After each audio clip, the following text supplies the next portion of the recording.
Nestled between the whispers of tall pines and the sleepy hum of neighborhood life, stood a house that bore the weight of untold stories. This house, with its ivy-clad walls and windows that caught the afternoon sun just right, became the new abode of Derek, a college student with an inquisitive mind and a fascination for the unknown. Derek, who was pursuing studies in folklore and the paranormal, found the house by chance, or perhaps by fate, during an online search for affordable housing. The house, despite its age and slightly worn appearance, exuded a charm that spoke to Derek's sense of adventure and mystery. It was the kind of house that seemed to whisper secrets in the creak of its floorboards and the rustle of leaves against its windows. The moving-in process was a blur of boxes, old books, and a myriad of trinkets Derek had collected over the years. Among these items was a small hand-held mirror, a gift from Derek's grandmother, who had always encouraged their grandchild's curious nature. As Derek began to settle in, they noticed something peculiar about the house. It wasn't the way the wooden floors groaned underfoot, or how the wind seemed to carry voices from distant times. It was a mirror. An antique mirror, large and ornate, that hung in the living room. Its frame was carved with intricate designs, and the glass, though slightly tarnished, held a clarity that seemed almost unnatural. The first few days were busy with unpacking and arranging, but the mirror always seemed to catch Derek's attention. There was something oddly captivating about it, a feeling that it was more than just a reflective surface.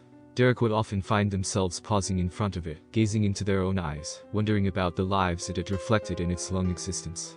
But it was on a quiet evening, as the sun dipped below the horizon, and the house began to settle into the night's embrace, that Derek first noticed something truly unusual. As they passed by the mirror after a long day of studying, out of the corner of their eye, they saw it, their reflection blinked. Derek stopped, a chill running down their spine. They stared into the mirror, but their reflection now mirrored them perfectly, as if nothing had happened. Derek shook their head, attributing it to tiredness, the stress of the move, or perhaps a trick of the light. But as they turned to leave, there it was again, a solitary, deliberate blink.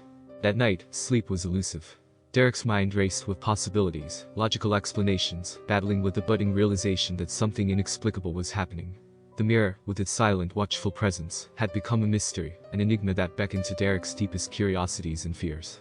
And so began a journey that would lead them down a path of obsession, discovery, and uncharted terror.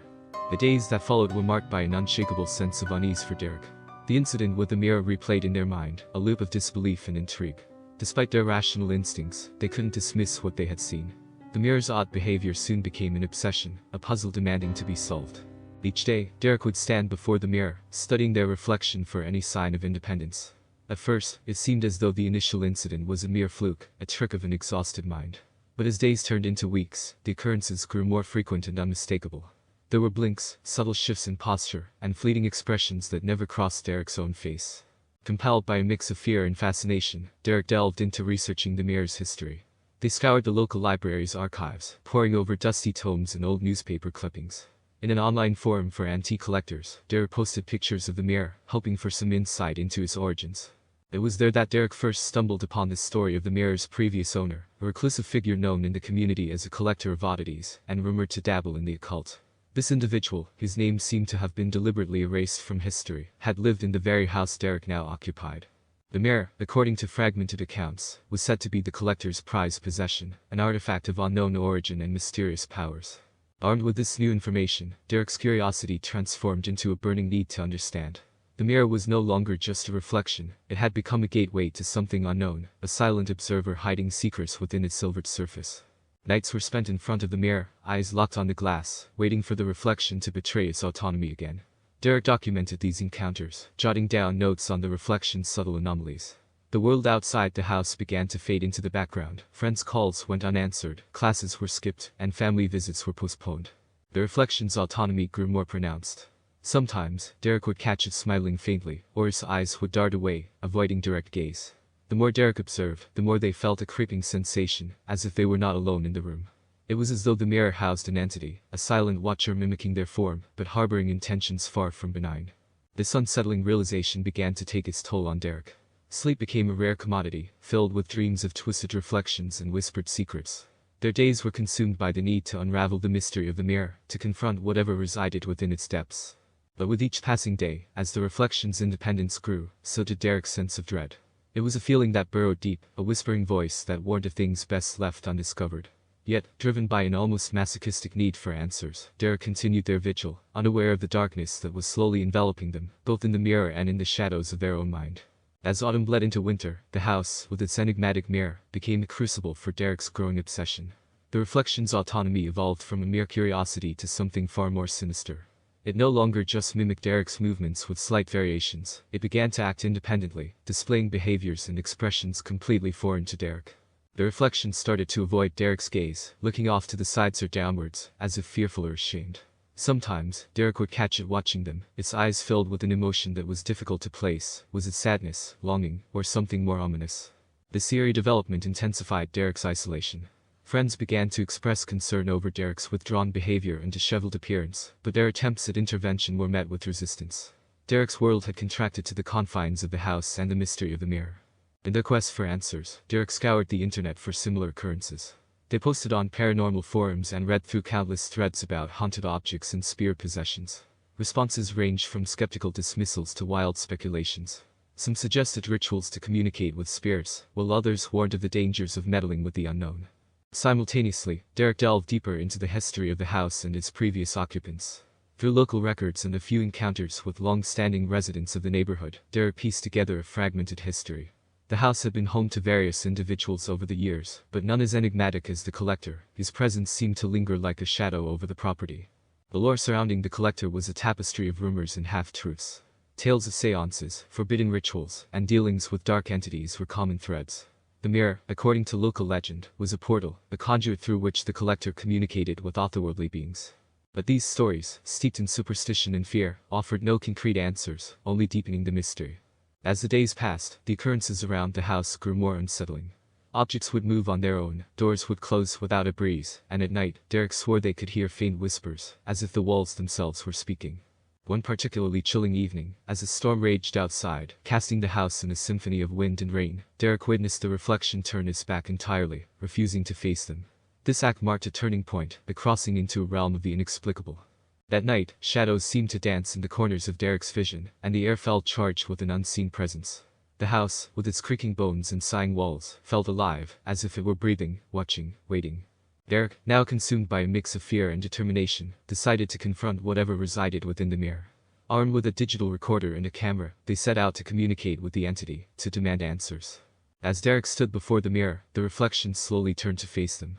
But what stared back was not their own image, but a distorted, almost grotesque version of themselves. The eyes were hollow, the smile twisted, and the atmosphere around the reflection seemed to warp and shiver. In a voice barely above a whisper, Derek addressed the mirror, asking who or what it was, what it wanted. The response was a series of whispers emanating from the mirror, voices overlapping in a cacophony of languages and tones, forming a message that chilled Derek to the bone. We are the unseen, the forgotten, trapped in the void. We seek release, a return to the world of the living. This revelation shook Derek to their core, as the reality of the situation dawned on them. The mirror was not just an object, it was a prison, a liminal space between worlds, housing entities unknown and unfathomable. But the encounter was far from over. The reflection began to show Derek images, fleeting glimpses of other places, other times scenes of historical tragedies, faces twisted in agony, landscapes devoid of life. It was as if the mirror was a window to a parallel reality, a darker, more terrifying version of our world. As the images flashed faster and faster, Derek felt a sense of vertigo, an overwhelming dread that threatened to consume them. The room around them seemed to fade, leaving only the mirror and its haunting display. And then, as suddenly as it had begun, it stopped. The reflection returned to its mimicry of Derek, but with a noticeable delay, a hesitance that spoke of something fundamentally altered. Derek staggered back, the camera and recorder forgotten on the floor, their mind reeling from the encounter. The mirror had revealed its true nature, a conduit to a realm of shadows and whispers, and Derek had peered into its depths, only to find their own reflection twisted by the horrors it contained. In the aftermath of the harrowing encounter, Derek's perception of reality had irrevocably shifted. The house, once a quaint curiosity, now felt like a cage, its walls pulsating with secrets and unseen eyes. The mirror, with its deceptively calm surface, had become a source of unrelenting dread. Derek, drained and haunted by the images shown by the mirror, struggled to grasp the enormity of what they had witnessed. The entities within the mirror, the unseen and forgotten, had reached out from their prison, offering glimpses of their desolate existence. The experience left Derek feeling vulnerable and exposed, as if by looking into the mirror, they had invited something dark and insidious into their life. The following days were a blur of sleepless nights and anxious research. Derek sought help, reaching out to paranormal investigators, mediums, and anyone who might have knowledge of such phenomena. Responses were scarce, most dismissing Derek's story as a fabrication or the result of stress and isolation. However, one reply caught Derek's attention. A local paranormal investigator, known for their work on haunted locations and cursed objects, expressed interest in the mirror. Skeptical yet intrigued, they agreed to visit Derek's house to examine the artifact. The day of the visit was shrouded in a heavy, oppressive atmosphere. The sky was overcast, casting a pallid light through the windows. Derek waited, the house eerily silent, save for the occasional creak of wood and the distant rumble of thunder. The investigator, a middle-aged individual with a keen eye and a no-nonsense demeanor, arrived in the late afternoon. They listened intently as Derek recounted the events, their expression a mix of skepticism and curiosity. As they stood before the mirror, the investigator took out various instruments: EMF meters, a digital recorder, and a camera. They examined the mirror, running their hands over the cold, ornate frame, peering into the glass with a critical eye. The initial readings were unremarkable, the instruments showing no significant anomalies. The investigator took photos, the flash momentarily illuminating the room in stark white light. They asked Derek to recount, in detail, the interactions with the mirror, noting every occurrence and reaction. Then, as they prepared to wrap up the examination, the mirror stirred. The reflection, which had been mimicking Derek and the investigator with its usual delay, suddenly changed. It showed them both, but with disturbing alterations. Derek's reflection was pale, its eyes hollow and dark, while the investigator's image was twisted, their features warped into a grotesque caricature. The investigator froze, their skepticism crumbling in the face of the inexplicable. They reached out tentatively to touch the mirror, but before their fingers could make contact, a sharp crack echoed through the room. The mirror's surface spider-webbed with fractures, the lines spreading from a central point like lightning across a stormy sky. The reflections contorted, their features becoming even more nightmarish, and then vanished, leaving behind the fractured empty glass. A heavy silence fell upon the room, broken only by the distant roll of thunder. The investigators stepped back, their face a mask of confusion and fear. They packed up their equipment, muttering about needing time to analyze the data, and promising to be in touch. Derek was left alone, staring at the cracked mirror, its surface now a jigsaw of silvered shards. The feeling of being watched had intensified, a suffocating presence that seemed to linger in the very air. That night, Derek lay awake, the events of the day replaying in their mind. The mirror, now broken, had released something or perhaps multiple somethings into the house. The entity or entities from the void, the unseen and forgotten, were no longer confined to the glass. They were free, their intentions unknown, their presence an invisible weight upon Derek's chest. As the storm outside raged on, blending with the turmoil within, Derek realized that the journey into the unknown had only just begun. The mirror was no longer a barrier, it was a doorway, and whatever lay on the other side was now part of Derek's world. The line between reflection and reality had been shattered, and the pieces could never be put back together. In the wake of the mirror's shattering, a profound unease settled over Derek and the house. The once comforting walls now felt like they concealed unseen eyes, watching, waiting. The air hung heavy with a palpable tension, as if charged with a silent, expectant whisper. Sleep became an elusive luxury for Derek. Each night was a restless ordeal, filled with the sensation of being observed from the shadows. The once familiar creaks and groans of the house now sounded like hushed conversations, as if the walls themselves were communicating in a language only they understood. Derek's days blurred into a continuous loop of apprehension and research. They scoured the internet for any information that could shed light on what had been unleashed. However, the incident with the mirror had left them wary of seeking further help online, fearful of inviting more skepticism or, worse, exacerbating the situation. The investigator had left in a hurry, promising to be in touch, but days passed with no word. Derek attempted to reach out, but their calls and messages went unanswered. It was as if the investigator had decided to distance themselves from the inexplicable events they had witnessed. In an attempt to regain some sense of control, Derek started documenting the occurrences around the house. Objects would occasionally move on their own, their new positions suggesting purpose rather than random displacement. Shadows seemed to linger longer than they should, contorting into shapes that defied logic. One evening, as a chill wind whispered through the cracks in the windows, Derek sat in the living room, the remnants of the shattered mirror before them. They spoke into the silence, addressing the unseen entities they believed now inhabited the house. "I don't know what you want, but you're scaring me," Derek admitted, their voice barely above a whisper. "Please, if you can understand me, I need this to stop." There was no response, only the sound of the wind and the distant rumble of thunder. Yet, Derek felt a shift in the atmosphere, a subtle change that was hard to define. It was as if their words had been heard, acknowledged in some intangible way. In the days that followed, the strange occurrences lessened. Objects remained in place, and the shadows seemed less menacing. However, the feeling of being watched never fully dissipated. It lingered like a faint echo, a reminder of the unseen presence that had invaded Derek's life. The paranormal investigator finally made contact, their voice strained and hesitant over the phone. They offered no explanations, only a warning to be cautious, and to avoid interacting with the entities. They mentioned something about opening doors that can't be closed before abruptly ending the call. Derek was left with more questions than answers. The house, with its broken mirror and silent walls, held secrets that seemed destined to remain hidden.